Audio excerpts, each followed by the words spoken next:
We're just talking about Jordan and his sort of settling in at the number 9 spot. I'm just curious, how have you seen him evolve, and how has, when he's able to get those consistent reps at the same position like that, how does that sort of change his game? I think, we all have this thought of Jordan being the fast, powerful guy, but I think he offers a lot of different things. I think his game has really improved in the link-up play, like timing of checking in when we're stuck in our own half.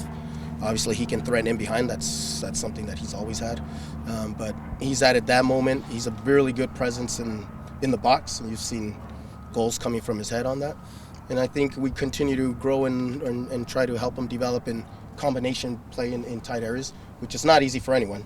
But it's a little different than when you're out in the wing than to when you have maybe 4 players around you that could press you from different angles.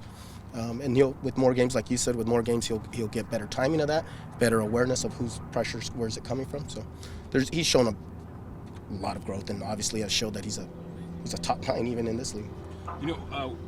On the other side of the ball, his pressing seems to give you a different element than like with Raul or other players that have played up front. And I don't know, what have you made of his ability to press? Yeah, different. He's obviously willing. Same as with Raul, it's a little bit different characteristics. Is obviously his power and speed of close down. It may be a little different at times, so it maybe shakes a defender up in moments. But also, he's a little bit bigger stature, so he may be able to bump guys a little more. But overall, I think he's done really well in that, really unselfish in those moments, along with whoever, whether it's Albert or Nico is playing as a 10. It's helped us. You've seen in the last couple games, we've been pretty decent in our pressing game and forcing the opponent to do a lot of direct balls that we can then pick up as an initial knockdown or as a second ball. So overall, we're really happy with him. It's the team as a collective with him. It always starts with a 9 pressing higher up the field. I think as a team collective, we've gotten really better, and it shows that what he's doing has really benefited us. Brian had mentioned this a couple times, but he has said that one of the things that was holding Jordan back from being an everyday number 9 was sort of like a lack of selfishness. Like he wanted to see him a little, and I'm just curious if that was an idea that was shared within the coaching staff, and if that's changed. I don't want to use unselfishness. I guess it's just there's just killer instinct. Being again, you're in a situation where there's pressure and players that can pressure you from every angle, that there's got to be a little more awareness, and you're almost always trying to anticipate situations. A knockdown, a shot that the goalie spills,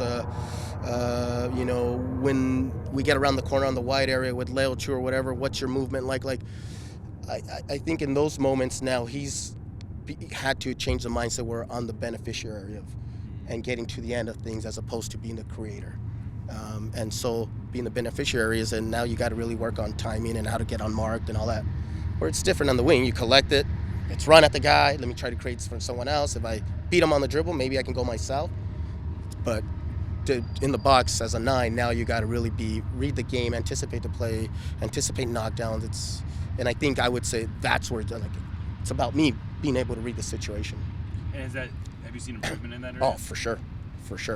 I think lots of improvement, and he's benefited from where's he at right now? 12 goals, 14 goals. There you go, 2 more than what I thought. So he's and you see the finishing at practice. It's gotten better and better, and he'll take guys on and want to shoot now, as opposed to take guys on and let me pass to a teammate. And he won't lose that because overall, Jordan's he's an unselfish player. He cares about the team. But when you have that inch, you got to look to shoot. So. When do you put me on the spot a little bit? But when do you feel that he really settled into that? Sorry. When did I? I mean, I was already happy with him, and I thought in the KC game that 4 goals gave him just to any player, I think it would give them that I can do it in this, and I can be someone that can help the team in a different position. So, from my point of view, I think that might have been if I had to pick a time during the season, I would say that's it. Only he knows, but for me, from seeing it on a day-to-day basis, I would say that was a day. How did, you usually are operating training from what I could tell on the side, but how is it different today without Brian or when he's not around? Brian has a really good, one of his strengths is he allows us to be a voice, whether it's in the locker room, it's out here. So wasn't much of a change. We get on with it. Preki had a little talk with the group today. Boss isn't here today. We're still putting in, get on with it. And the guys came in after a day off. Usually after a day off, we all come in a little more relaxed, but I thought the guys put it in today. It was short, it was sharp, and we got something out of it. You seem like you've settled in definitely to this season, and how is that? Is that correct? And how have you felt like you as the new assistant core performed this season? The group, since I got here in 2021 in September, the group was really, they brought me in, the players, the coaching staff. They've let me be a voice, so it's not any different. I'm comfortable. I think the players are comfortable with my coaching. And I've had people that I've known here at the club, Henry, Mike Morris, Wade. I've known all those guys, so I've settled in really well. How much has it helped you to have more of a consistent lineup once you guys are more healthy now and get consistent trainings together? How is that reflected in success on the field? That's a tough question because I almost look at it the other way around, that because we had to go through so many line changes and had to have guys step up, it actually, from my opinion, helped us develop a bigger pool of players.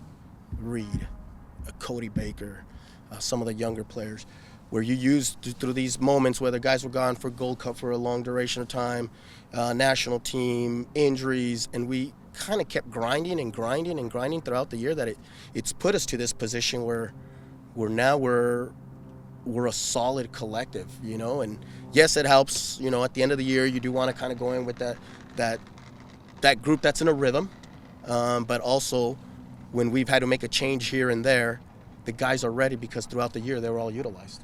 So I think it's a good mixture. And with Albert in his position as he has been in the past few games, what have you seen detail-wise that he's just gotten better at with Jordan, chemistry-wise? I've coached Albert for now about 7 years maybe.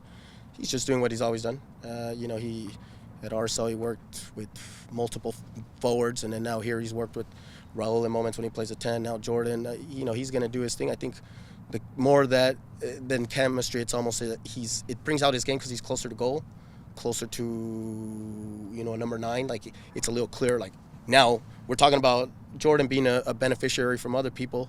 Now we're talking of Albert being, okay, now you got to create attacks as opposed to link up more play to allow us to progress the ball. His mindset is shift to, I got to get guys into positions to score, and I got to get into positions to score. So.